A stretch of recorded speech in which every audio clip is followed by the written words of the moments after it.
Hi అండి. నమస్తే. కావడి కుండలు మూడవ భాగం. లా పూర్తి చేశాక కొన్నాళ్లు పేరు పొందిన లాయర్ దగ్గర అసిస్టెంట్గా ఉన్నాడు ముని. 2 ఏళ్లు తిరక్కముందే సొంతంగా కేసులను హైకోర్టులో వాదించగల స్థాయికి ఎదిగాడు. మణి ఎంఎస్సీ చదివి చిత్తూరులోనే లెక్చరర్గా జాయిన్ అయ్యాడు. చిన్న కొడుకు తమ దగ్గరే ఉండి రోజు కాలేజీకి స్కూటర్ మీద వెళ్లడం, చీకటి పడకముందే ఇంటి పట్టున ఉండడంతో సుందరమ్మకు ఎంతో ఆనందాన్ని కలిగించింది. పెద్ద కొడుకు ఎక్కడో దూరంగా హైదరాబాద్లో ఉండడం, అప్పుడప్పుడు ఊరికి వచ్చి కనబడకపోవడం బాధ కలిగిస్తూనే ఉంది. మునికి ఫోన్ చేశాడు మణి. అమ్మ చనిపోయింది, వెంటనే బయలుదేరి వచ్చేసేయ్. అంత్యక్రియలు రేపు ఉదయం చేద్దాం అనుకుంటున్నాం అన్నాడు మణి దుఃఖంలో పూడుకుపోయిన గొంతుతో. రేపు హైకోర్టులో నేను టేకప్ చేసిన కేసు ఫైనల్ హీరింగ్ ఉంది. నేను కోర్టులో ఉండి వాదించకపోతే నా కెరీర్కి దెబ్బ తగులుతుంది అన్నాడు ముని. అమ్మ కంటే ముఖ్యమా ఆ కేసు? ఆ కేసు కాకపోతే మరో కేసు టేకప్ చేసి గట్టిగా వాదించి పేరు తెచ్చుకోవచ్చు. అమ్మ మళ్ళీ కనిపించదన్నయ్యా, వెంటనే వచ్చేయి. నీలాగా 4 పాఠాలు బట్టి పెట్టి క్లాసులో అప్పచెప్పడం కాదురా ప్లేడర్ ప్రాక్టీస్ అంటే. వాదన పటిమ ఉండాలి, లా పాయింట్లు తెలిసుండాలి, వాగ్దాటితో కేసును గెలిపించాలి. అలా మొదటి కేసు కోర్టులో గెలిచాననుకో, అమ్మ నన్ను అక్కడి నుంచే దీవిస్తుంది.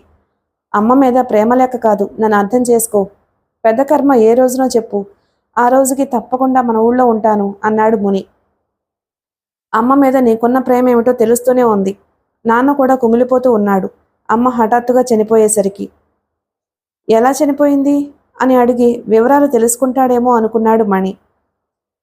అమ్మ నాన్నలకి నా మీద ఎంత ప్రేమ ఉందో నాకు తెలుసు. అంత ప్రేమ ఉన్న వాళ్ళు నన్ను దత్తతకు ఎందుకిచ్చారు? కోపం వచ్చేసింది మణికి అన్న మీద. ఫోన్ పెట్టేశాడు, మరో మాట మాట్లాడకుండా. గంటసేపు ఆలోచిస్తూ ఉండిపోయాడు. అమ్మకి 2 కొడుకులు 2 కళ్ళు. మణి దగ్గరే ఉన్నాడు కాబట్టి వాడి గురించి ఆలోచించేది కాదు గాని తన చుట్టూ ఆమె మనసు తిరుగుతూ ఉండేది. మొన్న ఈ మధ్య స్వగ్రామం నుంచి కోర్టు పని మీద వస్తే అతని ద్వారా సుందరమ్మ పేలపిండి పంపించింది.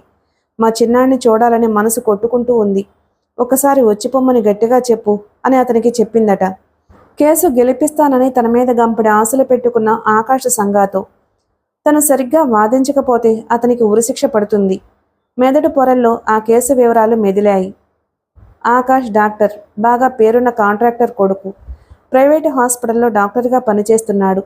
కొంత అనుభవం వచ్చాక సొంతంగా హాస్పిటల్ పెట్టుకోవాలనుకుంటున్నాడు. అనిత అదే హాస్పిటల్లో నర్సు. డ్యూటీ అయిపోగానే వాళ్ళిద్దరూ సరదాగా రెస్టారెంట్లో, సినిమా హాల్లో కబుర్లు చెప్పుకుంటూ ఉండేవాళ్ళు. అప్పుడప్పుడు అనిత ఉండే అపార్ట్మెంట్ కూడా వెళుతూ ఉండేవాడు. అనితతో పరిచయం ఏర్పడకముందే అతనికి పెళ్ళయింది. భార్య పట్ల అనురాగం ఉంది. ఎప్పుడూ భార్యతో ఘర్షణ పడింది లేదు.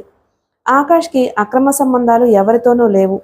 ఆ డాక్టరు నర్సు ఇద్దరూ కూడా డ్యూటీ చాలా నిబద్ధతతో చేసేవాళ్ళని హాస్పిటల్ మేనేజ్మెంటు స్పష్టంగా చెప్పేసింది. అనితని హత్య చేశారు అపార్ట్మెంట్లో ఉన్నప్పుడే. హత్య జరిగే ముందు రేప్ చేయబడింది. హత్య జరిగిన సమయానికి అరగంట ముందు ఆ అపార్ట్మెంట్కి ఆకాష్ వచ్చినట్లు అపార్ట్మెంట్స్ వాచ్మెన్, పక్కనున్న అపార్ట్మెంట్లోని టెనెంట్ సాక్ష్యం ఇచ్చారు. ఆకాష్ హత్య చేశాడని ప్రాసిక్యూషన్ కథనం బలంగా ఉంది. అతను హత్య చేయలేదని డిఫెన్స్ లాయర్గా తను వాదించాలి. కన్నతల్లి అంత్యక్రియలకు హాజరు కావాలి. మళ్లీ మళ్లీ అడ్జర్మెంట్స్ ఉండవని, మరుసటి రోజే ఫైనల్ హీరింగ్స్ అని గట్టిగా చెప్పేశాడు జడ్జి గారు. ఇప్పుడెలా? తను స్వగ్రామం వెళ్ళి తల్లి శవం పక్కన కూర్చుని రోధించినా పోయిన అమ్మ తిరిగొస్తుందా? కోర్టుకు హాజరైతే ఓ నిరపరాధికి ఉరిశిక్ష పడకుండా కాపాడే అవకాశం ఉంది. కేసు నెగ్గితే తనకి మంచి పేరొస్తుంది. నిందితుడు బాగా పేరున్న వ్యక్తి కొడుకు కాబట్టి అన్ని పేపర్లోనూ కవరేజ్ బాగా వస్తుంది. సిటీలో లాయర్గా తొలి అడుగు బలంగా వేయబోతున్నాడు. ఓ నిర్ణయానికి వచ్చేశాడు ముని. స్వగ్రామం వెళ్లకుండా హైదరాబాద్లోనే ఉండిపోయాడు. ఆ రాత్రంతా కేసు స్టడీ చేస్తూ ఉండిపోయాడు. సెంట్రల్ కోర్టు హాలు న్యాయవాదులు విజిటర్స్తో కిటకిటలాడిపోయింది. అంతకు ముందు జరిగిన హీరింగ్స్లోనే డిఫెన్స్ తరపున సాక్షులను క్రాస్ ఎగ్జామినేషన్ పూర్తయింది.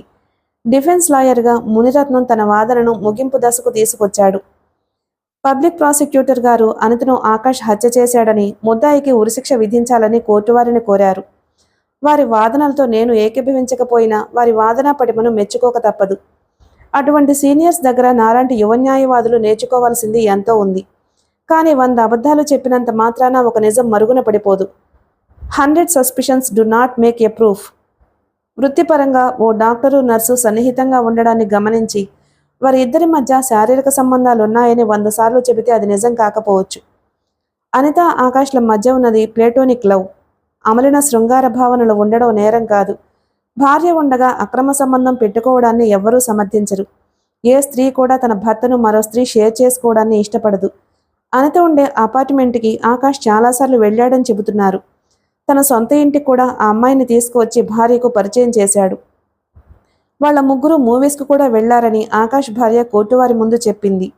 ముద్దాయికి క్రిమినల్ సైకాలజీ ఉందని గాని ఇంతకు ముందు హింసాత్మక సంఘటనతో సంబంధం ఉందని ప్రాసిక్యూషన్ వారు వాదించలేదు. నా క్లయింట్ సౌమ్యుడని, అందమైన వాటిని మెచ్చుకునే మనస్తత్వం ఉందని మనవి చేస్తున్నాను. అనితను హత్య చేయడానికి బలమైన కారణాలు కూడా లేవు. హత్య జరగడానికి గంట ముందు పక్కన ఉండే అపార్ట్మెంట్లో ఉండే సోమేష్ అనిత వాళ్ళ అపార్ట్మెంట్కు వెళ్ళానని, ఆకాష్ అనిత నవ్వుకుంటూ మాట్లాడుకుంటూ కనిపించారని చెప్పాడు. వాళ్ళిద్దరూ ఘర్షణ పడుతున్నట్లు గాని అనిత మొహంలో ఎటువంటి ఆందోళన, భయం లేవని క్రాస్ ఎగ్జామినేషన్లో చెప్పాడు. ఆ సమయంలో ఎందుకు ఆ అపార్ట్మెంట్కు వెళ్ళావో అని అడిగితే చిరంజీవి సినిమా మన ఊరికి ఎప్పుడొస్తుంది అని అడగడానికి వెళ్ళానని చెప్పాడు. డబుల్ మీనింగ్ మాటలతో అనితను ఇబ్బంది పెడుతూ ఉంటాడని, 2-3 ఆడవాళ్లతో సోమేష్ పేచీలు పడడం చూశానని వాచ్మెన్ తన వాంగ్మూలంలో చెప్పాడు. సీన్ ఆఫ్ అఫెన్స్లో ఆకాష్ హత్య జరగబోయే ముందు ఉన్నాడన్న విషయం వాస్తవమే. అనిత నుంచి సేకరించిన semen sample Akash blood group ఒక్కటేనని ప్రాసిక్యూషన్ వారు చెప్పడంతో తప్పు లేకపోవచ్చు గాని ఆ సెమెన్ మరొకరిది కావచ్చు కదా, వాదించాడు మునిరత్నం. జడ్జి అతని ఆర్గ్యుమెంట్లకు అడ్డొచ్చి మరొకరిదని మీరెలా వాదిస్తారు అని అడిగాడు. హత్య రాత్రి 9ంటికి జరిగింది. అరగంట ముందే ఆకాష్ ఆమె అపార్ట్మెంట్ నుంచి బయటకు వచ్చాడు. లిఫ్ట్ దగ్గర వాచ్మెన్ ఎదురయ్యాడు. టైం ఎంతైంది సార్ అని ఆకాష్ని అడిగాడు. వాచ్ చూసి టైం చెప్పాడు. ఆకాష్ వెళ్ళిపోయాక పక్క అపార్ట్మెంట్లో ఉండే సోమేష్ అనిత అపార్ట్మెంట్లో దూరాడు. అతను ఎప్పటి నుండో అనిత మీద కన్నేసి ఉంచాడు. తరచూ ఆకాష్ అనిత దగ్గరకు రావడం అతనికి నచ్చలేదు. అనితను పెళ్లి చేసుకోబోతున్నానని అందరికీ చెప్పేవాడు. ఆ విషయం తెలిసి ఆమె చివాట్లు పెట్టింది అతన్ని. ఇప్పటికే 2 పెళ్లిళ్ళు చేసుకున్నావు. మన ఈ మధ్య నీ రెండో భార్య బంధువులు వచ్చి నీకు దేహశుద్ధి చేశారు. మళ్ళీ పెళ్లికి తయారయ్యావా అంటూ అందరి ముందే సోమేష్ను తిట్టేసింది. ఆ కోపం మనసులో పెట్టుకున్నాడు. అనితను హత్య చేసి కిరాతకంగా గొంతు పిసికి చంపేశాడు. ఆ నేరం ఆకాష్ మీద తోసేశాడు. తనను బలాత్కరిస్తుంటే ఆమె ప్రతిఘటించింది. తన మెడలో అతను తాళిబొట్టు కట్టబోతుంటే లాక్కుని విసిరేసింది. ప్రాసిక్యూషన్ వారు ఆ తాళిబొట్టును ఎగ్జిబిట్ ఎల్స్గా కోర్టు ముందుంచారు. ముఖ్యమైన ఆ ఎగ్జిబిట్ ఎవరిదో స్పష్టంగా చెప్పకుండా ఆకాష్ ఆ తాళిబొట్టు ఆమె మెడలో కట్టుంటాడు. తాళిబొట్టు ఇష్టం లేక అనిత దాన్ని విసిరేసిందని కథనాన్ని వండి వార్చారు. ఆ తాళిబొట్టు హత్య జరగడానికి 2 రోజుల ముందు సోమేష్ కొన్నాడు. లెజెండ్ జ్యువెలరీ మార్ట్ దగ్గర కొన్న రసీదుకు నకలు కోర్టు వారికి సమర్పిస్తున్నాను. ఆమె తొడలపై, బట్టలపై ఉన్న వీర్యకణాలు సర్కిల్ ఇన్స్పెక్టర్ పరీక్ష చేయించాడు. Anitha blood group O. నా క్లయింట్ బ్లడ్ గ్రూపు కూడా ఓనే. అంత మాత్రాన సెమెన్ మరకలు అతనివే అని ఎలా చెబుతారు? సోమేష్కి కూడా DNA పరీక్షలు చేస్తే అసలు హంతకుడు ఎవరో బయటపడతాడు. నా క్లయింట్ నిరపరాధి. తగిన ఆధారాలు కోర్టు ముందుంచాను. సోమేష్ విషయంలో పూర్తిస్థాయి విచారణ జరిపి అసలు హంతకుడు ఎవరనేది తేల్చాల్సిందిగా కోర్టు వారికి విజ్ఞప్తి చేస్తున్నాను. నా క్లయింట్ని విడుదల చేయాలి అని కోరుతున్నాను అంటూ తన వాదనలు ముగించాడు మునిరత్నం. డిఫెన్స్ లాయర్ వాదనలతో హైకోర్టు ఏకీభవించింది. పెద్ద కర్మ నాటికి చిత్తూరు వెళ్ళాడు మునిరత్నం. కార్యక్రమాలన్నీ పూర్తయ్యాక తన పెళ్లి ప్రస్తావన తెచ్చాడు. మీ అమ్మ చనిపోయి 10 రోజులైంది. కళ్ళు మూసుకున్నా తెరిచినా మీ అమ్మే గుర్తుకొస్తుంది. నువ్వు నీ పెళ్లి ముచ్చట మాట్లాడతావేమిటి? కొంచెం కోపంగానే అన్నాడు గురప్ప. అది కాదు, నా ఇబ్బందుల గురించి చెబుతున్నాను. హోటల్ భోజనం పడడం లేదు. మీరెవ్వరూ వచ్చి హైదరాబాద్లో నాకు తోడుగా ఉండరు. నాకంటూ ఒకరు తోడు నీడగా ఉండాలి కదా. కుస్మ MBBS పూర్తయింది. హౌస్ సర్జన్గా కూడా చేసింది. హైదరాబాద్ వచ్చేస్తే ఇంకా పై చదువులు కూడా చదువుకోవచ్చు. ఎప్పటినుంచో అనుకుంటున్నారు కదా కుస్మను నాకిచ్చి పెళ్లి చేయాలని. కుసుమ చిత్తూరులో ప్రైవేటు ప్రాక్టీస్ చేయాలనుకుంటుంది. నువ్వు ఇక్కడికొచ్చేయి. ఇక్కడ కోర్టుల్లో నువ్వు లాయర్గా పనిచేయచ్చు. హైదరాబాద్లో నా ప్రాక్టీస్ బాగా ఉంది. జూబ్లీ హిల్స్లో పెద్ద బిల్డింగ్ కూడా కొన్నాను. పెళ్ళయ్యాక కుసుమను కూడా అక్కడికే తీసుకువెళ్తాను అనేశాడు మునిరత్నం. గురప్ప పక్కన కూర్చున్న నారప్పకి కూడా ముని మాటలు నచ్చాయి. కూతురు పెళ్లి మునితో అయితే తను శేషాచలానికి ఇవ్వాల్సిన డబ్బు తిరిగి చెల్లించిన అవసరం లేదు. వాళ్ళ ఇద్దరి పెళ్లి ఎంత తొందరగా అయితే అంత మంచిది. ఇంట్లో అనుకోకుండా విషాదం అడుగుపెట్టింది. ఎవరికీ చెప్పకుండానే అక్క చనిపోవడం పెద్ద లోటే. ఆ విషాద ఛాయలో పోవాలంటే ఏదో ఒక శుభకార్యం తొందరలో జరగాలి. మనం చిన్నప్పటి నుంచి అనుకుంటున్నాం కదా, మా అమ్మాయిని నీ పెద్ద కొడుకుకిచ్చి చెయ్యాలి. ఇప్పుడు నిర్ణయం తీసుకోవాల్సిందే శేషాచలం బావ. ఏదో మాట వరుసకి నీ కొడుకు అని అన్నాను గాని ముని శేషాచలం కొడుకు కదా, దత్తత తీసుకున్నాడు కదా. అక్కడే కూర్చున్న శేషాచలం వాళ్ళ మాటల్లో జోక్యం చేసుకున్నాడు. నేను మునిని దత్తత తీసుకున్నా మా అన్న ఇదే తుది నిర్ణయం. ఆయన ఎప్పుడంటే అప్పుడు ఎవరికిచ్చి పెళ్లి చేయమంటే వాళ్ళకిచ్చి చేస్తాను. నా బాధ్యత అంతా పెళ్లి ఖర్చులు పెట్టుకోవడమే. తనకు పెద్దపీట వేసి మాట్లాడడం గురప్పకు నచ్చింది. అమ్మిని పిలిచి ఒక మాట అడిగితే పోలా అన్నాడు గురప్ప. అమ్మి అంటే కుసుమ. పెద్ద కర్మ భోజనాలు ఓ పక్కన జరుగుతూనే ఉన్నాయి. పెద్దమామయ్య చిన్నమామయ్య తన తండ్రి మరో పక్కన చేరి చేస్తున్న పంచాయతీ ఏమిటో అర్థం కాక అక్కడికొచ్చింది కుసుమ. ఎవరికన్నా ఒంట్లో బాగుండలేదా, నన్ను పిలిచారేమిటి అని అడిగింది కుసుమ. అవునమ్మా, మా మునిరత్నం రోగం నువ్వే కుదర్చాలి. పెళ్ళి పెళ్ళి అంటూ ఒకటే గోల పెడుతున్నాడు. ఫీజు నేను ఇచ్చుకుంటాను అన్నాడు. శేషాచలం చేతిలో ఉన్న సిగరెట్ ముక్క ఓ పక్కకు గిరాటు వేసి గురప్ప పక్కన కూర్చున్న తండ్రి వైపు చూసింది. ఆ చూపుల్లో కోపం అసహ్యం కొట్టొచ్చినట్టు కనిపించాయి నారప్పకి. తల మరో పక్కకి తిప్పుకున్నాడు. తనకి ఉన్న 5 ఎకరాల పొలం అమ్మేసి ఎంబీబీఎస్ చదివిస్తున్నానని తండ్రి చెబితే నమ్మింది. ఆ తర్వాత తెలిసింది తనను చదివిస్తున్నది శేషాచలం మావయ్యని. ముని అంటే తనకిష్టం లేదు. పెళ్ళంటూ చేసుకుంటే మణిబావనే చేసుకుంటాను అని తండ్రికి చెప్పింది. చదువయ్యాక నువ్వు సంపాదించి వాళ్ళ బాకీ తీర్చేద్దుగానిలే, మునిని పెళ్లి చేసుకోమని ఇప్పుడేమీ ఒత్తిడి తీసుకురాను అంటూ ఉండేవాడు. ఇప్పుడేమో మామయ్యలతో కలిసి మునిబావ చేత తన మెళ్ళలో తాళిబొట్టు కట్టే ప్రయత్నం చేస్తున్నారు. మౌనంగా నిలబడ్డావేమిటి తల్లి? ఇప్పుడంటే ఇప్పుడేమీ కాదు, మరికొన్ని నెలల తర్వాతే పెళ్లి. ఆర్భాటంగా పెళ్లి చేయాలంటే అందుకు తగిన ఏర్పాట్లు చేసుకోవాలి కదా అన్నాడు శేషాచలం. ఆడపిల్ల అదేం మాట్లాడుతుంది బావా, నువ్వెళ్ళు అన్నాడు కూతురితో నారప్ప. ఎక్కడ అందరి ముందు ఈ పెళ్లి నాకు ఇష్టం లేదు, మణినే చేసుకుంటాను అని చెప్పేస్తుందో అని భయపడ్డాడు. చెమర్చిన కళ్ళను తుడుచుకుంటూ అక్కడి నుంచి వెళ్ళిపోయింది కుసుమ. చూసావా బావా, సుందరమ్మత్తయ్య చనిపోయిందని బాధపడుతూ ఉంది మా అమ్మాయి. అత్త దగ్గరే పెరిగింది కదా. కూతురు ఎందుకు బాధపడుతుందో తెలిసి కూడా మాట మార్చేశాడు నారప్ప. వీళ్ళందరితో లాభం లేదు, డైరెక్ట్గా మునితోనే మాట్లాడాలనుకుంది. సాయంత్రం పూట ముని మణి ఇద్దరు అరుగు మీద కూర్చుని మాట్లాడుకుంటూ ఉన్నారు. మునితో కాసేపు చింత చెట్ల తోపులోకి వెళ్ళి మాట్లాడుకుందాం అంది. సంతోషపడిపోయి మణివైపు చూసి ఓ వెకిలినవ్వు విసిరేసి కుసుమ వెనకే చింతల తోపు వైపు నడిచాడు. మనిద్దరికి పెళ్లి చేయాలనుకుంటున్నారు అంది కుసుమ. నేనే నీకు చెబుదామనుకున్నాను. ఆ విషయం నువ్వు నన్ను ప్రత్యేకంగా పిలిచి చెప్పడం మరింత ఆనందాన్ని కలిగిస్తుంది అన్నాడతను. ఈ పెళ్లి నాకు ఇష్టం లేదని చెప్పడానికే నిన్ను పిలిచింది. ఎందుకు ఇష్టం లేదు? నా మనసులో ఉన్నది నువ్వు కాదు. నీ మనసులో నేను ఉండనని నాకు తెలుసు, కానీ నా మనసులో ఉన్నది నువ్వే. స్పష్టంగా చెబితే కూడా అర్థం కావడం లేదా? నిన్ను ప్రేమించడం లేదని తెలిసి కూడా నన్ను ఎలా పెళ్లి చేసుకుంటావు అని అడిగింది ఆమె. నిన్ను నేను ప్రేమిస్తున్నాను కదా. లాయర్వి, ఆ మాత్రం అర్థం చేసుకోలేవా? నేను నిన్ను ప్రేమించటం లేదని తెలిసి కూడా నాతో ఎలా కాపురం చేస్తావు అని అడిగింది కుసుమ. నువ్వు నన్ను ప్రేమించకపోవడం నా తప్పు కాదు. పెళ్ళయ్యాక నా మీద నీకు ప్రేమ కలుగుతుంది. అలా కలిగేలా నేను ప్రయత్నిస్తాను అన్నాడు ముని. మణిని ప్రేమిస్తున్నానని ఆమె చెప్పలేదు. ఆమె చెప్పకపోయినా ఆమె మనసులో ఎవరున్నారో మునికి తెలుసు. నువ్వే ఎలాగోలా మన పెళ్లి జరగకుండా చూడు అందామె అతని చేతులు పట్టుకుని ప్రాధేయపడుతూ. ఆ ప్రయత్నాలేవో నువ్వు నిన్ను ప్రేమిస్తున్నవాడు చేసుకోండి, నాకేమీ సంబంధం లేదు. మన పెళ్లి ఖచ్చితంగా జరగడానికే నేను అన్ని విధాలా ప్రయత్నిస్తాను. నేనేం పెద్దగా అటువంటి ప్రయత్నాలు చేయనవసరం లేదు. మీ నాన్న ఉరిపోసుకుని చనిపోతాడు ఈ పెళ్లి జరగకపోతే. అందరూ మణిని తిడతారు, అన్న పెళ్లి చెడగొట్టాడని. నీతో పెళ్లి జరగడం లేదని బుర్ర చెడగొట్టుకుని మణి కొన్నాళ్లు దేశదిమ్మరిగా తిరుగుతాడు. కుటుంబానికి అండగా ఉండాలని తన బాధ్యత తెలుసుకుని తిరిగొస్తాడు. మీ ఇద్దరికి పారిపోయి ఎక్కడో రహస్యంగా పెళ్లి చేసుకుని కాపురం పెట్టే ధైర్యం లేదు. మరో విషయం, నేను నిన్ను పెళ్లి చేసుకోబోతున్నాను అని తెలిసి వాడు ఎలా నిన్ను ఇష్టపడతాడు? అతని మాటలకి కుసుమ తల తిరిగిపోయింది. నువ్వేం లాయర్వి? ఎద్దేవా చేసింది గాని జరగబోయే పరిణామాలను సూటిగా తన ముందే చెప్పేశాడు. ఏం మాట్లాడాలో అర్థం కాలేదామెకు. ఏది జరగాలో అదే జరుగుతుంది. తన ప్రయత్నాలేమీ ఫలించవు అనుకుంటూ అక్కడి నుండి వచ్చేసింది. ఆమె వెనకే విజయగర్వంతో నడిచాడు ముని. కుసుమను పెళ్లి చేసుకున్నాడు ముని. ఆమె తన సొంతమైంది, కానీ ఆమె మనసులో తనకి చోటు లేదు. ఏం మాట్లాడినా బదులివ్వదు, ఎదురు చెప్పదు. అలా బెల్లం కొట్టిన రాయిలా మౌనంగా ఉంటే ఎలా?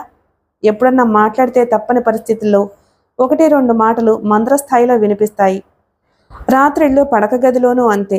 శరీరం తనది కానట్టు ప్రవర్తిస్తుంది. యాంత్రికంగా పడకగది అనుభవాలు సాగిపోతున్నా ఆమె మీద తనకు ప్రేమ తగ్గలేదు. షీఈజ్ మై ప్రాపర్టీ అనే ఆలోచన రాగానే మనసు ఎగిరి గంతులు వేస్తుంది. హైదరాబాద్ వచ్చాక కుసుమ అబ్సెస్టిక్ గైనకాలజీలో ఎండీ చేసింది. 4 ఏళ్లు కార్పొరేట్ హాస్పిటల్స్లో పనిచేసి సొంతంగా మదర్ కేర్ హాస్పిటల్ పెట్టుకుంది. ప్రసూతి, గైనకాలజీ విభాగాల్లో ఆమెకు తిరుగులేదన్న పేరు తెచ్చుకుంది.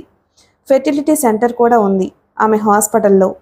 ఉదయం 8ంటికి హాస్పిటల్కి వెళితే రాత్రి 8 దాకా అక్కడే ఉండిపోతుంది, అన్ని విభాగాలను పర్యవేక్షణ చేస్తూ. హైరిస్క్ డెలివరీలప్పుడు హాస్పిటల్ నుంచి కాల్ రాగానే మళ్ళీ రాత్రి ఏ సమయమైనా తను అక్కడ ఉండాల్సిందే. మనిద్దరికి 40 ఏళ్లు దాటాయి. పిల్లలు లేరు. ఎంతోమంది సంతానయోగం లేదనుకుంటూ నీ హాస్పిటల్కి వచ్చిన వాళ్లకు సంతానం కలిగేటట్టు చేస్తున్నావు. మరి మన సంగతి ఆలోచించవే. I want children. మనకి పాపో బాబో ఉండాలి అన్నాడు ఓ రాత్రి కుసుమతో. నా గురించి నేను మర్చిపోయాను. పిల్లలు కావాలని కోరుకోను. హాస్పిటల్లో ప్రసవించే ప్రతి అమ్మాయి నా చెల్లెలే అనిపిస్తుంది. వాళ్ల పిల్లలే నా పిల్లలు. స్త్రీ శిశువు సంరక్షణలోనే నా జీవితం గడిచిపోవాలి. నాకంటూ ప్రత్యేకంగా ఫ్యామిలీ అవసరం లేదు. ఆ రోజు ఎందుకో ఆవేశంతో 4-5 మాటలు ఎక్కువే మాట్లాడింది. బయట కోర్టులో నేను చేపడుతున్న కేసులన్నీ గెలుస్తున్నాను, కానీ ఇంట్లో మాత్రం అపజయం ఎదురవుతోంది. నా ఫ్రెండ్స్ ఏమంటున్నారో తెలుసా? కోర్టులో కాదు ఈ కష్టపడేది, రాత్రిళ్ళు పడక గదిలో కష్టపడడం నేర్చుకో అంటూ ఎగతాళి చేస్తున్నారు. ఐఎమ్ హెల్ప్లెస్ అనేసిందామె. అలా అంటే ఎలా? సరోగసో మరో పద్ధతి గురించో ఆలోచించు. మీకు పిల్లలు కావాలనుకుంటే మరో పెళ్లి చేసుకోండి. I'm ready to give divorce అంది కుసుమ కోపంగా. అమ్మో, కుసుమ తన పక్కన లేకుండా బ్రతకగలడా? సుప్రీంకోర్టులో కేసు వాదించవలసి వచ్చినప్పుడు ఢిల్లీ వెళితే 2 రోజులు ఆమె కనిపించకపోతేనే వెలవెల్లాడిపోతాడు. ఢిల్లీ వెళ్తున్నాను అని అతనంటే ఎప్పుడు తిరిగి వస్తారు? ఎన్నాళ్ళు అక్కడ ఉంటారు? వచ్చేటప్పుడు మంచి శారీస్ పట్టుకురండి, గోల్డ్ చైన్ మంచి డిజైన్ అని మీకు అనిపిస్తే కొనండి అని ఎప్పుడూ మాట్లాడదు. నాకెందుకు చెబుతున్నారు అంటుంది. భార్యకు చెప్పక ఇంకెవరికి చెబుతాడు అని తనంటే తీక్షణంగా చూస్తుంది. ఆ చూపులు వెన్నులో వణుకు పుట్టిస్తాయి. మరోసారి పిల్లల ప్రస్తావన తీసుకురాలేదు. బాగా నచ్చిన వాటిని ఎప్పుడూ మనతో పాటే ఉండాలని కోరుకుంటారు. ఎటువంటి పరిస్థితుల్లో కూడా వాటిని పోగొట్టుకోకూడదు. ఆ భావన ఇబ్బందుల్లోకి నెట్టింది. ఏదీ శాశ్వతం కాదని కాలం పాఠాలు నేర్పింది. కాలంతో పాటు కొట్టుకుపోతున్న మనిషిని నిలువరించాలని ఎన్ని ప్రయత్నాలు చేసినా ప్రయోజనం లేదని తెలిసింది. రోజు ఉదయం పూట కేబీఆర్ పార్క్ దాకా కారులో వెళ్లి వాకింగ్కి వెళ్ళొస్తుంది కుసుమ. ఆమెతో పాటు తను వెళ్లాలని మొదట్లో ప్రయత్నించాడు. నాతో వాకింగ్కి రావద్దు, గంట ముందో తరువాతో మరో కారులో వాకింగ్కి వెళ్ళండి అని స్పష్టంగా చెప్పేసింది కుసుమ. ఒకరోజు కారులో పార్కుకు వెళుతూ ఉంది. సడన్గా ఏదో గందరగోళం మొదలైంది మనసు. ఎక్కడికి వెళ్తుంది తను? చిత్తూరుకి ఆనుకుని ఉన్న పల్లెటూరులో ఉండే తను సిటీకి ఎలా వచ్చింది? సిటీలో నుంచి బయటపడాలంటే ఎటు వెళ్ళాలి? తను ఎందుకు డ్రైవ్ చేస్తుంది? Driver AD? కన్ఫ్యూషన్ పడిపోయి అతి కష్టం మీద రోడ్డు పక్కన కారు ఆపింది. కుసుమతో బాగా పరిచయం ఉన్న భార్యాభర్తలు కారులో అదే మార్గంలో వెళుతూ కుసుమ రోడ్డు పక్కన నిలబడడం చూసి ఆమె కారు వెనక కారు ఆపారు. ఏమిటి మేడం, ఎక్కడ ఆగిపోయారు? కారు ట్రబుల్ ఇచ్చిందా అని అడిగారు. కొంచెం తేరుకుందామే. ఏదో కన్ఫ్యూషన్గా ఉంది. ఇంటికి ఎలా వెళ్లాలో తెలియటం లేదు. నన్ను మీ కారులో మా ఇంటి దగ్గర డ్రాప్ చేయండి ప్లీజ్ అని అడిగింది వాళ్లను. తప్పకుండా మేడం. కుసుమను ఇంటి దగ్గర డ్రాప్ చేశారు. డాక్టర్ కుసుమ ఎంబీబీఎస్ డీజీఓ డిఎన్బి. బంగారపు వర్ణంలో ఉన్న అక్షరాలు బోర్డు మీద మెరుస్తూ ఉన్నాయి. లేడీ డాక్టర్ రూమ్ ఎదురుగా 2 వరుసల్లో కుర్చీలు వేసున్నాయి. పేషెంట్లు వచ్చి కూర్చున్నారు. చివరిలో ఓ కుర్చీ ఖాళీగానే ఉంది. 60 ఏళ్ల ఆడమనిషి నిలబడి ఉంది. కుర్చీ ఖాళీగా ఉందిగా, కూర్చో, నిలబడ్డావే అంది డాక్టర్ గారి అసిస్టెంటు. నిలబడ్డ ఆవిడకేసి చూసింది అసిస్టెంటు. పొట్టిగా దృఢంగానే ఉంది మనిషి. జబ్బలు కొద్దిగా జారిపోయి ఉన్నాయి. మొహం తెల్లగా పాలిపోయి ఉంది. దేనికో ఆమె తల్లడిల్లుతున్నట్లు అనిపించింది. కళ్ళ చుట్టూ నల్లటి చారలు. వయసొస్తే తను ఆమెలాగే అవుతానేమో అనుకుంది అసిస్టెంటు. నువ్వు ఇప్పుడే వచ్చావు కదా, నీకంటే ముందు వచ్చిన వాళ్లను డాక్టరమ్మ ముందు చూస్తుంది. అరగంట పడుతుందేమో, కూర్చో. వరుస ప్రకారం నీ పేరు పిలిచినప్పుడు లోపలికి వెళ్దు గాని అందామె. పాత పేషెంట్ల మాటలు ఆ పెద్దామెకు వినిపిస్తున్నాయి. డాక్టర్ గారికి పిల్లలు లేరట. ఆవిడ తన ఆసుపత్రిలో ఎంతోమంది సంతానయోగం లేదని ఆశలు వదిలేసుకున్న వాళ్ళకు కూడా సంతానం కలిగేటట్టు చేసింది. ఎక్కడ నయంగాని ఆడవాళ్లకు ప్రత్యేకంగా వచ్చే వ్యాధులు నయం చేస్తుంది. ఫీజు ఎక్కువ తీసుకోదు. పేదవాళ్ళం ఇబ్బందుల్లో ఉన్నామని చెబితే తక్కువ తీసుకుంటుంది అంది ఓ పేషెంట్ పక్కన కూర్చున్నామెతో. ఆ మాటలు అసిస్టెంట్ విన్నది. అందరూ పేదవాళ్ళమని చెప్పండి. బాగా ఆస్తి ఉన్నా ఏం లేదు మాకు, అష్టకష్టాల్లో ఉన్నాం అని బుడిబుడి ఏడుపులు మొదలుపెట్టండి. అమ్మగారు మీకు ఉచితంగా వైద్యం చేస్తుంది. ఉచితంగా వైద్యం చేస్తే హాస్పిటల్ మూసేసుకోవాల్సిందే. నిజంగా ఆర్థిక సమస్య ఉన్నవాళ్ళు డాక్టర్ గారికి చెప్పుకుంటారు. మీరెందుకు పేదవాళ్ళమని చెబితే ఉచితంగా చేస్తుందని ప్రచారం చేస్తారు? కసురుకుంటూ అంది అసిస్టెంటు. నిజమే, ఆ అమ్మాయి చెప్పింది అక్షరాలా సత్యం అన్నారు. అక్కడ కూర్చున్న వాళ్ళ లిస్టులో పేరు చదవడం, ఆ పేరు ఉన్న ఆమె లోపలికి వెళ్ళడం జరుగుతూ ఉంది. నీ పేరేమిటన్నావు? పెద్దావిడ దగ్గరకు వచ్చి అడిగింది. జలజమ్మ. అక్కడే స్తంభానికి ఆనుకుని నిలబడ్డావు, ముందుకొచ్చి కూర్చో, లేకపోతే మరెవరో నీ తర్వాత వచ్చిన వాళ్ళు కూర్చుంటారు. ఏ ఊరు మీది అని అడిగింది అసిస్టెంటు. డాక్టర్ అమ్మగారి ఊరే. చిత్తూరు జిల్లా నుంచి ఇక్కడికి వచ్చావా చూపించుకోవడానికి? సిటీలో బంధువులు ఎవరైనా ఉన్నారా అని అడిగింది కుసుమ. మౌనంగా ఉండిపోయింది జలజమ్మ. కొద్దిగా చెముడు కూడా ఉన్నట్లుంది. తన జబ్బు గురించి డాక్టర్కి ఏం చెబుతుందో అనుకుంది అసిస్టెంటు. ఓపీ అంతా అయిపోయినట్లేనా అని అడిగింది డాక్టర్ కుసుమ నర్సుని. అందరూ వచ్చి చూపించుకున్నారు. ఒక పెద్దామె మిగిలింది. ఏదో గుర్తుకొచ్చింది కుసుమకి. తన లోపలికి వచ్చేటప్పుడు ఓ పెద్దామె హాస్పిటల్ గేటు దగ్గర కనిపించింది. ఆమెను ఎక్కడో చూసినట్లు అనిపించింది. ఎవరో గుర్తుకొచ్చింది కుసుమకు. వెంటనే లోపలికి తీసుకురా అంది నర్సుతో కుసుమ. బయట అసిస్టెంట్తో ఏదో మాట్లాడుతూ ఉంది. నాకేమీ జబ్బు లేదు, డాక్టర్మ్మని చూసి పలకరించడానికి వచ్చాను అంటుంది అసిస్టెంట్తో. డాక్టర్ గారు ఆపరేషన్ థియేటర్లోకి వెళ్ళబోతున్నారు. వెంటనే ఆ పేషెంట్ని లోపలికి పంపు అంది నర్సు అటెండర్తో. పేషెంట్ కాదట, కన్సల్టేషన్ ఫీజు కూడా చెల్లించలేదు అంది అసిస్టెంటు. జలజమ్మని లోపలికి వెళ్ళమని సైగ చేస్తూ కన్సల్టేషన్ రూమ్లోకి వచ్చింది జలజమ్మ. ఏమిటి సమస్య అంది డాక్టర్ ఆమె వైపు చూస్తూ. నాకేమీ సమస్య లేదు, నీకే ఏదో అనారోగ్యం వచ్చినట్లుంది. జబ్బున పడిన దానిలాగా ఉన్నావు. నీలో ఉండే చలాకీతనం, ఉత్సాహం ఏమయ్యాయి? ప్రాణం లేని పసిడి బొమ్మలా ఉన్నావు. నర్సుకి కోపం వచ్చింది. డాక్టర్ గారితో అలాగైనా మాట్లాడేది, బయటకు నడు అంది ఆవేశంగా. బాగా పరిచయం ఉన్న వ్యక్తే, ఎవరీమే అనుకుంటూ నర్సును వారించింది. జలజమ్మ వైపు పరికించి చూసింది. నువ్వా? హాస్పిటల్కి ఎందుకు వచ్చావు? నేరుగా ఇంటికే రావాల్సింది అంది కుసుమ కుర్చీలోంచి లేచొచ్చి జలజమ్మను వాటేసుకుని. నన్నే గుర్తుపట్టలేదు. నీలో ఏదో తేడా వచ్చింది. సిటీ వచ్చాక మమ్మల్ని మర్చిపోయావు అంది జలజమ్మ కుసుమ బుగ్గలు నిమిరి నుదుటి మీద ముద్దు పెట్టుకుంటూ. నర్సుతో ఆరెంజ్ జ్యూస్ పంపించు అంది కుసుమ. కన్సల్టేషన్ రూమ్కి ఆనుకుని ఉన్న మరో ఏసీ రూమ్లోకి తీసుకువెళ్ళింది. అది రెస్ట్ తీసుకునే రూము. నువ్వు వస్తున్నట్టు నాన్నతో ఫోన్ చేయించాల్సింది. బస్టాండ్కి కారు పంపించేదాన్ని అందామె. జలజమ్మను చూస్తుంటే ఆనందం కట్టలు తెంచుకుంది. తనకు 7వ నెల వచ్చినప్పుడే అమ్మకు జబ్బు చేయటం, తన పెంపకమంతా జలజ చూసేది. కన్నతల్లి కంటే ఎక్కువగా చేరువైంది తనకి. ఒక్కరోజు ఆమె కనిపించకపోతే ఇల్లు పీకి పందిరేసేది. ఆరోగ్యం బాగానే ఉంది కదూ అడిగిందామెను. నువ్వే నీరసంగా కనిపిస్తున్నావు తల్లి అందామె. ఇంటికి వెళ్దాం పదా. వద్దొద్దు, వాడి మొహం నేను చూడదలుచుకోలేదు. ఆమె ఎవరిని ఉద్దేశించి వాడు అని సంబోధిస్తుందో కుసుమకు తెలుసు. ఒకే ఒక విషయం కుసుమని ఇబ్బంది పెడుతూ ఉంది. తనెందుకు జలజన చూడగానే గుర్తుపట్టలేకపోయింది? మెదడు పదును తగ్గుతుందా? ఆరెంజ్ జ్యూస్ గ్లాసులు ట్రేలో తెచ్చి వారిద్దరికీ ఇచ్చింది అసిస్టెంటు. జ్యూస్ తాగాక గ్లాసులు తీసుకుని బయటకు వెళ్ళిపోయింది. సిటీకి ఏం పని మీద వచ్చావు? సిటీలో నాకేం పనులుంటాయి? చదువుకున్న దాన్నా నీకు మళ్ళీ? ఏదో ఎల్లయ్య మల్లయ్య చదువు నాది. అమ్మ నాన్న బాగున్నారా? మీ నాన్నకే గుండ్రాయిలా ఉన్నాడు. మీ మామ శేషాచలం. మీ ఆయన ఎంత డబ్బు కావాలంటే అంతా ఇస్తారు. జల్సాగా ఖర్చు పెట్టుకుంటూ తిరుగుతాడు. అమ్మా, మీ అమ్మ మీద కూడా నీకు ప్రేమ తగ్గింది. అప్పుడప్పుడు మన ఊరు వచ్చి చూసిపోవచ్చు కదా. 4 రోజులు బాగుంటే 40 రోజులు అక్కడ నొప్పులు ఇక్కడ నొప్పులు అంటుంది. భోజనం చేశావా? నా భోజనానికి వెళ్ళే గాని అన్నీ నేను ఊహించినట్లే జరుగుతున్నాయి. మునిరత్నాన్ని పెళ్లి చేసుకోవద్దు తల్లి అని నెత్తి నోరు కొట్టుకుని చెప్పాను. నా మాట చెవికెక్కించుకోలేదు. నీ తప్పు లేదులే, అంతా మీ నాన్న చేశాడు. డబ్బుకు ఆశపడి నీ గొంతు కోశాడు. నీకు నచ్చిన వాడిని ఇచ్చి నీ పెళ్లి చేయలేదు అంది జలజమ్మ. ఇప్పుడు ఎందుకు ఆ గొడవలు? నేను బాగానే ఉన్నాను అంది కుసుమ. ఏది నా కళ్ళలోకి చూసి చెప్పు. తల మరో పక్కకి తిప్పుకుంది కుసుమ. జలజమ్మ చెప్పినట్లే జరిగింది. మునిరత్నంతో హైదరాబాద్ వచ్చేసింది. తనకి ఏ లోపం లేకుండా, ఒక్క మాట అనకుండా తనని గుడిలో దేవతలాగా చూస్తాడు మునిరత్నం. ఎప్పుడన్నా తన మాట తూలినా పట్టించుకోడు. ఏం చదువుతానంటే అది చదివించాడు. పెద్ద హాస్పిటల్ బిల్డింగ్ కట్టించాడు. తను ఒక మాట చెప్పగానే తన పట్ల అతనికి ఉన్న ప్రేమ, ఆరాధనా భావం ఇప్పటికీ తగ్గలేదు. జలజమ్మ అతని గురించి చెడుగా మాట్లాడుతుంది గాని తను ఎలా అతన్ని కించపరిచేటట్టు మాట్లాడుతుంది? ఆ సంగతులు ఇప్పుడు ఎందుకులే అనేసింది మరోసారి. జలజమ్మను రెస్టారెంట్కి తీసుకువెళ్ళింది.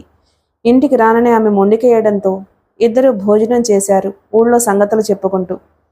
క్లాత్ స్టోర్స్కి తీసుకువెళ్ళి జలజమ్మకు చీరలు కొనిచ్చింది. మణిరత్నం గురించి కుసుమ అడుగుతుందేమో అనుకుంది. నీ పెళ్ళయ్యాక అతను ఎటో వెళ్ళిపోయాడు, 2 ఏళ్ళు ఊరికి తిరిగి రాలేదు అని చెబుదామనుకుంది. నిన్ను చూశాను, తిరిగి మన ఊరు వెళ్ళిపోతాను. ఎలా వెళతావు? 2 రోజులుండి వెళ్ళు. మా ఇంటికి రాకపోతే హోటల్లో రూమ్ తీసుకుంటాను. హాయిగా విశ్రాంతి తీసుకో, సిటీ అంతా చూపిస్తాను.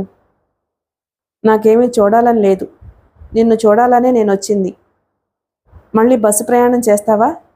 డ్రైవర్కి చెప్పి జాగ్రత్తగా జలజమ్మను మందారమడుగు తీసుకువెళ్ళమని చెప్పింది. అయ్యగారికి చెప్పి వెళ్తాను అన్నాడు డ్రైవరు. అవసరం లేదు, ఆమెను విడిచిపెట్టి వచ్చేయి. అతని ఖర్చులకి డబ్బిస్తూ అంది కుసుమ. ఎన్నో ప్రాంతాలు తిరిగాడు మణిరత్నం. ఎందరితోనో పరిచయాలు అయ్యాయి. ఆ పరిచయాలు 10 నిమిషాల పాటు పదిలంగా ఉండేవి కాదని తెలుసు. 2 ఏళ్ల పాటు ఇంటికి తిరిగి రాకుండా దేశదిమ్మర్లా తిరుగుతూనే ఉన్నాడు. తన ఉనికి కుటుంబంలోనా, ప్రకృతిలోనా? కుటుంబం అనుకుని స్వగ్రామం తిరిగి వెళితే అంతా అశాంతి. కుసుమ గుర్తుకొస్తుంది. బయట తిరుగుతూ ఉంటే ఆమె తలపుల్లోకి రాదు.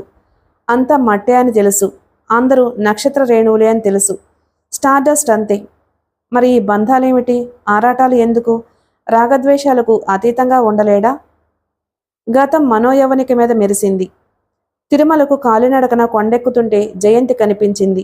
ఆమె తనతో పాటే బీఎస్సీ చదివింది. పరీక్షలు రాయకుండానే వాళ్ళ ఊరు వెళ్ళిపోయింది. ఎందుకు చదువు మానేసిందో కారణం తెలియదు. అప్పట్లో తెలుసుకోవాలి అన్న ఆసక్తి ఉండేది కాదు. 35 ఏళ్లు ఉంటాయేమో. తను రోరింగ్ 40స్కి దగ్గరగా వచ్చాడు. చిన్న బ్యాగ్ భుజాన తగిలించుకుని తనకంటే ముందు నడుస్తూ ఉంది. చుక్కల పర్వతం ఎక్కేటప్పుడు అలసట వచ్చిందేమో ఓ పక్కన అరుగు మీద కూర్చుంది. జయంతిని పలకరించాలా వద్దా అన్న సంశయంలో పడిపోయాడు. చాలా సంవత్సరాల తర్వాత కనిపించింది. పలకరించకుండా ఎలా, ఎవరో తెలియనట్లు ముందుకు నడుస్తాడు. జయంతి కదూ? నా పేరు మణిరత్నం. చిత్తూరులో బీఎస్సీ చదివేటప్పుడు మీరు నా క్లాస్మేట్ అన్నాడతను. మీరు అలసిపోయినట్లున్నారు. ఒళ్ళంతా చెమటలు పట్టాయి మీకు కూడా. కూర్చోండి అందామె. వర్షించే మేఘంలా గంభీరంగా కూర్చుని ఉంది. పసుపచ్చ రంగు చీరలో నిండుగా కనిపించింది. మీరొక్కరే నడిచొస్తున్నారు? మీ శ్రీమతి పిల్లలు ఏరి అని అడిగిందామె. పెళ్లి చేసుకోలేదు. మనం చదివిన కాలేజీలోనే లెక్చరర్గా పనిచేస్తున్నాను అన్నాడతను. ఎందుకు పెళ్లి చేసుకోలేదు? మీకు పొలాలు కూడా ఉన్నట్టున్నాయి. మంచి ఉద్యోగంలో ఉన్నారు. మీకు పిల్లనివ్వడానికి ఎంతోమంది ఆడపిల్లల తల్లిదండ్రులు క్యూలో నిలబడతారే అందామె. మల్లెపూలు వెదజల్లినట్లు నవ్వుతూ. మరి మీరు ఒక్కరే కొండకొచ్చినట్లున్నారు? ఆమె వివరాలు తెలుసుకోవాలనిపించి అడిగాడు. పెద్దగా అందం లేదు, చదువు మానేశాను, కట్నం ఇచ్చుకునే స్థితిలో లేము. మొదట్లో వధువు కావెలను పెళ్లి ప్రకటనలు చూసి ఆశపడి వాళ్లను సంప్రదించేవాళ్ళం. చాలామంది పెళ్లి చూపులంటూ వచ్చేవాళ్ళు. టిఫిన్ తినేసి కాఫీ తాగేసి వాళ్ళ ఊరు చేరుకున్నాక అమ్మాయి జాతకం అబ్బాయిది మ్యాచ్ కాలేదని కబురు చేసేవాళ్ళు. ఆస్తి లేదు, మా నాన్నకి పక్షవాతం, అమ్మేటో వెళ్ళిపోయింది, ఊళ్ళో వాళ్ళు లేచిపోయిందని అంటూ ఉంటారు.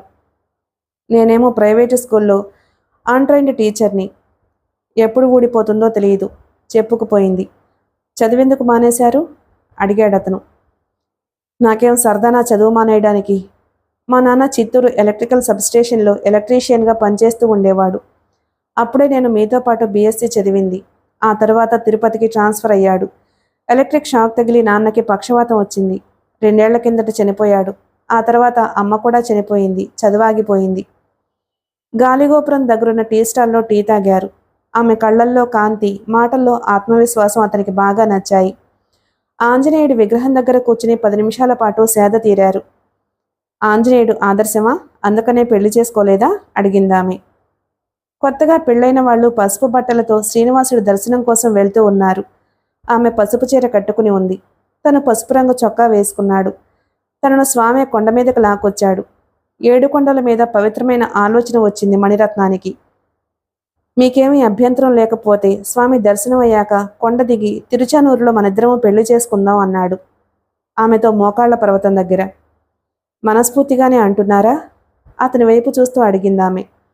ఆమె కళ్ళల్లో కొట్టొచ్చినట్లు కనిపించిన అమాయకత్వం నచ్చింది. జయంతి చేతిని అందుకున్నాడు. వాళ్ళిద్దరూ ఉత్సాహంగా ముందుకు నడిచారు. తిరుచానూరులో పెళ్లి జరిగింది. దగ్గర స్నేహితులకి ఫోన్ చేశాడు. చిత్తూరు నుండి 10 మంది వచ్చి పెళ్లికి హాజరై వధూవరుల మీద అక్షింతలు చల్లారు. మొదటి రాత్రి జయంతికి ఓ విషయం స్పష్టంగా చెప్పేశాడు. అప్పుడప్పుడు మనసులో పురుగు చేరి తొలుస్తున్నట్లు అనిపిస్తుంది. మనసులో చెలరేగే అలజడిని తగ్గించుకోవడానికి దారి తెన్ను లేకుండా తిరుగుతూ ఉంటాను.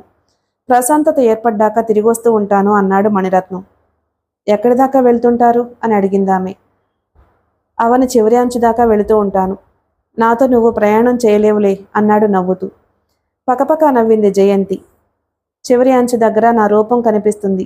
వెంటనే తిరిగొచ్చేయండి. అదే నవ్వు, అదే గాంభీర్యం. ఆ గాంభీర్యం వెనుక చిలిపితనం. జయంతిలో ఆ గుణాలే అతనికి నచ్చేవి. కాలేజీలో లెక్చరర్గా చేరాక కూడా ఆ పద్ధతి మారలేదు. ప్రిన్సిపల్కి లీవ్ లెటర్ కూడా ఇవ్వకుండా వెళ్ళిపోయేవాడు.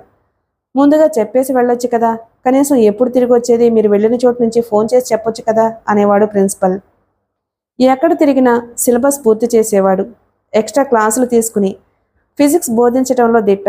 అందుకే కాలేజీ యాజమాన్యానికి అతనంటే అభిమానం. ఇంట్లో మీరు ఎక్కువగా మౌనంగా ఉంటారు. మనకి అమ్మాయి పుడితే మౌనిక అని పేరు పెట్టుకుంటాను అంది జయంతి ఓ రోజు రాత్రిపూట. ఆమె గర్భవతన్న సంగతి అప్పుడు తెలిసింది. ఆమెను తన కౌగిట్లోకి తీసుకున్నాడు. గువ్వపిట్టలా అతని కౌగిట్లో ఒదిగిపోయింది. మిగిలిన కథ తరువాయి భాగంలో విందాం. Please like and subscribe my channel. Thank you.